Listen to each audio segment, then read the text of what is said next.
Yo la famille, j'espère que vous allez bien. Aujourd'hui, on se retrouve dans Parcours Time. Parcours Time, c'est une story time qui relate et qui retrace le parcours des personnes qui sont passées via Campus France. Peut-être que tu hésites à postuler via Campus France. Peut-être que tu te dis que tu n'as pas de chance de réussir. Mais je suis sûr que quand tu vas finir d'écouter Audrey, tu vas vite aller t'inscrire pour l'année prochaine, si ce n'est pas encore fait. Donc, sans plus tarder, on va rentrer dans le but du sujet en parlant. Mademoiselle Audrey, bonjour. Coucou la famille, coucou William, je suis Audrey, étudiante en droit à l'Université de Toulouse 1 Capitole et je suis heureuse de partager aujourd'hui mon parcours time avec vous. Voilà. Vous avez vu, on ne sait pas pourquoi elle est venue en France. Peut-être qu'elle est venue pour caler, peut-être qu'elle est venue chercher blanc, peut-être qu'elle est venue faire autre chose. Au travers de son parcours, on va savoir ce pourquoi, qu'est-ce qui l'a motivé réellement à passer par Campus France. Donc Audrey, sans plus tarder, on va te demander pourquoi tu es passé par Campus France. Il y avait le Canada, il y avait les États-Unis, il y avait plusieurs pays, mais pourquoi principalement la France? C'est ce que nous on veut savoir. Voilà, faut dire que j'ai entendu parler de Campus France par l'un de mes amis et du coup je me suis dit voilà pourquoi pas essayer parce que voilà. J'étais à l'université Félix Houphouët-Boigny, c'était bien, j'avais de bonnes notes, mais voilà, je voyais mon avenir en plus grand. Comme tout le monde, j'ai rêvé et j'ai engagé la procédure Campus France quand j'étais en L3 et j'ai postulé et voilà, ça a marché.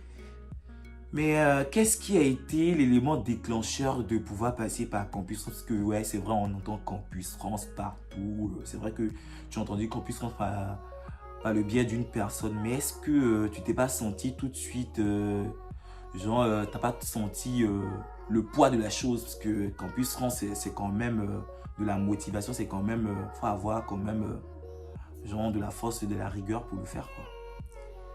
Bah, motivation, je dirais que c'était déjà là parce que comme je te disais, à l'université Félix Houphouët-Boigny, je voyais pas trop, comme on dit, je voyais plus clair en fait dans mon avenir, voilà. C'était soit avoir mon master et passer un concours ou quoi, je me voyais pas trop dans ça en fait. Et comme je t'ai dit, voilà, je voyais grand, je voulais faire de grandes études dans de grandes universités et je savais que j'avais les moyens pour le faire. Après, prête mentalement, je pensais être prête, mais... Et dans la suite de la vidéo, vous allez savoir si elle a été prête de manière mentale. Parce que pourquoi? Parce que faut dire que on rêve tous de venir en France pour faire nos études, mais on ne sait pas ce qui nous attend. Je vous laisse écouter Audrey. Comment ça s'est passé? Qu'est-ce qui s'est passé depuis son arrivée?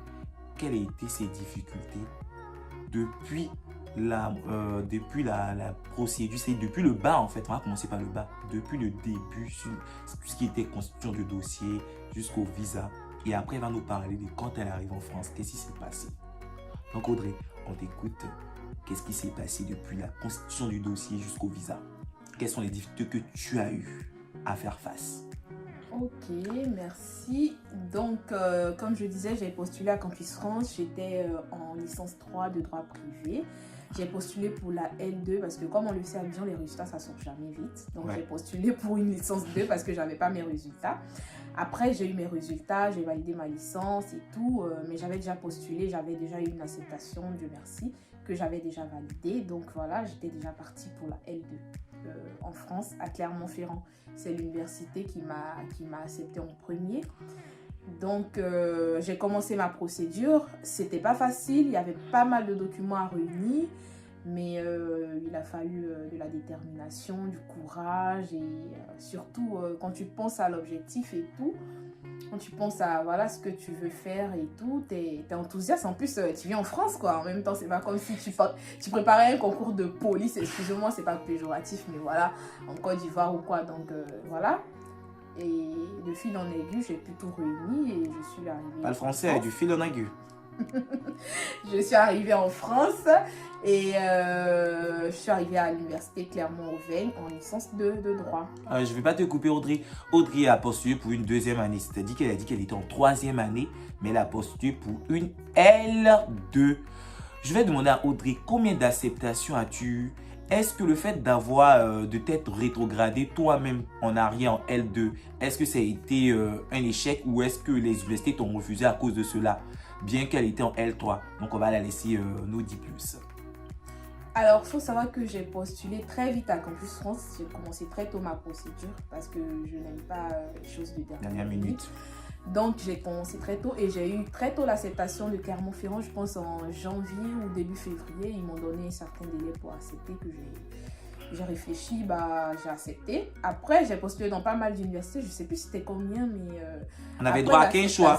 Après l'acceptation de Clermont, après la confirmation, j'ai eu d'autres acceptations, je ne sais plus combien, mais j'ai eu des refus aussi, voilà. Mais j'avais déjà accepté Clermont, j'ai eu d'autres acceptations comme je l'ai dit, voilà.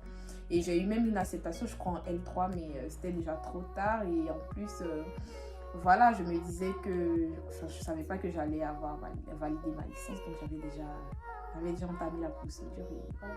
Le fait de rétrograder, ça me faisait bizarre parce que, mine de rien, je devais aller en Master 1.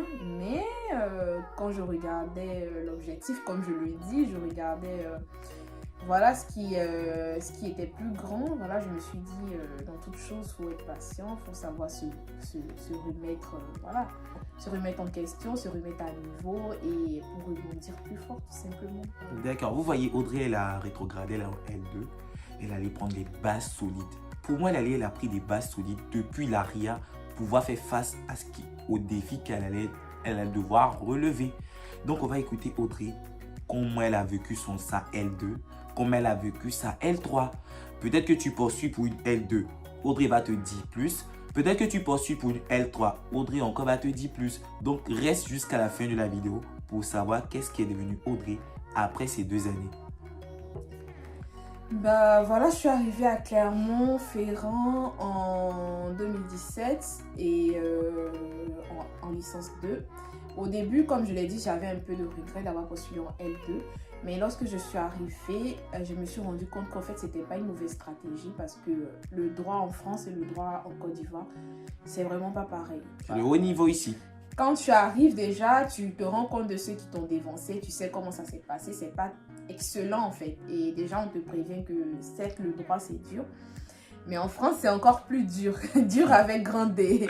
Donc, au début, tu ne saisis pas trop la chose. En fait, tu es dans le feu de l'action. Je suis en France, j'ai déjà fait une L3, ça va aller et tout.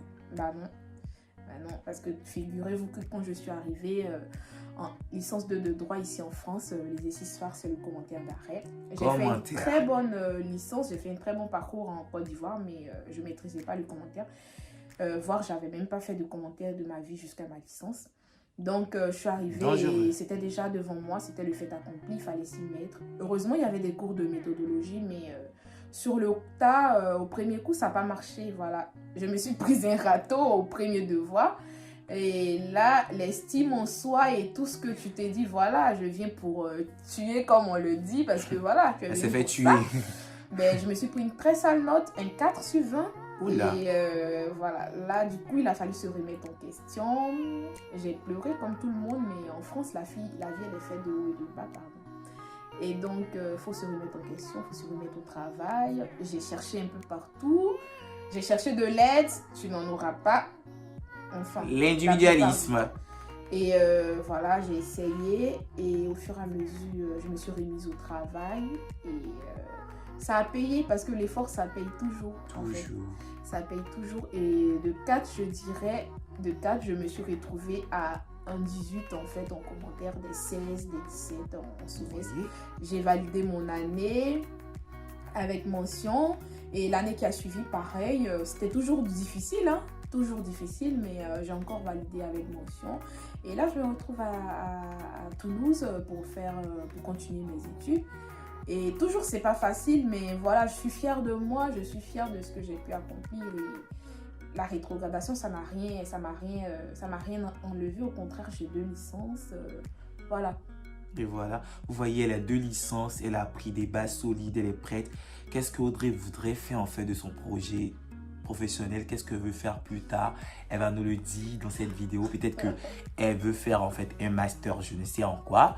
Parce que nous, on est là seulement pour savoir. Peut-être que son parcours va nous inspirer. Nous, on était venus simplement peut-être pour caler. On était venus simplement peut-être pour venir regarder les choses, pour porter les manteaux. Il faut savoir que dans toutes les villes, on porte manteau parce que dans toutes les villes, il fait froid.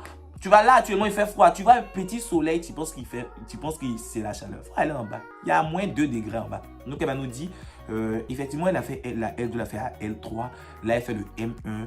Quel est son projet professionnel pour plus tard? C'est-à-dire quel est le M2 qu'elle aimerait faire? Peut-être que ça va inspirer une personne qui a postulé en L2, qui rêve peut-être de faire ce qu'elle veut, ce qu'elle va faire, ou peut-être qui rêve d'avoir le même parcours que elle. Donc, on va l'écouter. Alors, projet professionnel, je vais vous décevoir peut-être. Mais je dirais que je n'ai pas un projet professionnel qui soit calé parce que j'ai vraiment envie de faire beaucoup de choses.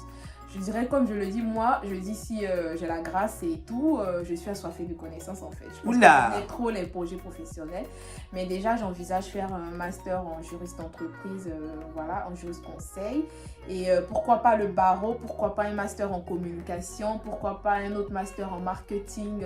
Voilà, j'ai pas mal de choses qui défilent dans ma tête parce que voilà, je suis venue, ça donne envie de bosser, ça donne envie de faire beaucoup. Et derrière, il y a des gens qu'il faut satisfaire, il y a soi-même aussi qu'il faut de m'être fier d'avoir accompli tous ces échelons-là, je dirais d'avoir gravi tous ces échelons. Donc, les projets professionnels, il y en a plusieurs. Pour l'instant, j'envisage terminer mon master en droit en tant que juriste d'entreprise. Et après, beaucoup de choses se préparent aussi. Voilà, vous avez vu que beaucoup de choses se préparent. Et moi, j'ai une question particulièrement. C'est de savoir, est-ce que tu t'es pas senti lésé par rapport au plan? Parce que on entend souvent dire que, mais ils sont nuls. Ma petite, quand tu vas partir, tu vas tuer. Est-ce que quand tu es venu, c'est ce que tu as ressenti ou plutôt c'était le contraire? Alors, en fait, si je dirais tuer, c'est possible de tuer. En fait, c'est possible, c'est largement possible. Mais il ne faut pas se dire que tu vas arriver comme ça et tuer tout d'un coup. Parce que tu vas travailler, tu vas transpirer, tu vas te mettre à niveau parce que déjà, ce n'est pas le même niveau. Je suis désolée, mais ce n'est pas le même niveau. Donc, si tu veux vraiment tuer, c'est possible parce que rien n'est impossible. Mais c'est un travail acharné, mais acharné de ouf. Parce que là, de là où j'étais et de là où je me suis retrouvée, bah, ça a été des jours de nuit blanche, des week-ends supprimés. Parce que la France, c'est intéressant. Le week-end, il y a plein de plans, c'est chic, c'est bien. Mais il faut faire les sacrifices. Du coup, pas de soirée étudiante, j'en ai pas connu pratiquement. Je pense la première que j'ai faite, c'était en master ici. Voilà. Et j'étais fixée, focus sur mon objectif en fait. Et c'est ça en fait. Il n'y a pas le choix. Soit tu décides d'atteindre ton objectif, tu te donnes les moyens. Soit tu te laisses faire et bah, tu vas te faire bouffer, ça c'est sûr. Et très bien d'ailleurs. Sinon, c'est possible de tuer. Je ne dirais pas que j'ai tué, mais c'est possible. Vous voyez, elle a même eu un 18,5 en commentaire d'arrêt. Ce qui est irréalisable pour d'autres. Mais ça a été possible pour elle. C'est pour vous dire que tout est possible à celui qui croit. Crois en toi, crois en tes rêves. Et j'espère que la vidéo t'aura plu. C'est la fin de Parcours Time. Mais tu t'es dit que peut-être que c'est la dernière. Non, pas du tout. Tu auras la prochaine fois, peut-être que tu auras une avocate même sur le plateau de Parcours Time. Oui, j'invite de vraies personnes. Je n'invite pas les gens, j'invite des parcours qui sont inspirants, des parcours qui marquent. Peut-être que ce parcours-là t'a marqué. Merci de laisser plein de pouces, plein de commentaires. Et Audrey, elle va se faire le plaisir peut-être de te répondre. Elle va me dire, je vais vous répondre dans des vidéos spécialisées questions. Donc, n'hésitez pas à vous laisser des commentaires et à partager la vidéo à des personnes qui sont en train de faire peut-être actuellement Campus 30 mais qui n'ont pas d'objectif. Tu te dis, est-ce que je vais réussir? Est-ce que c'est sûr que le fait que je sois pris en L2, est-ce que c'est pas un problème? Est-ce que genre, tous ces doutes-là, après avoir regardé cette vidéo, seront inversés. Merci.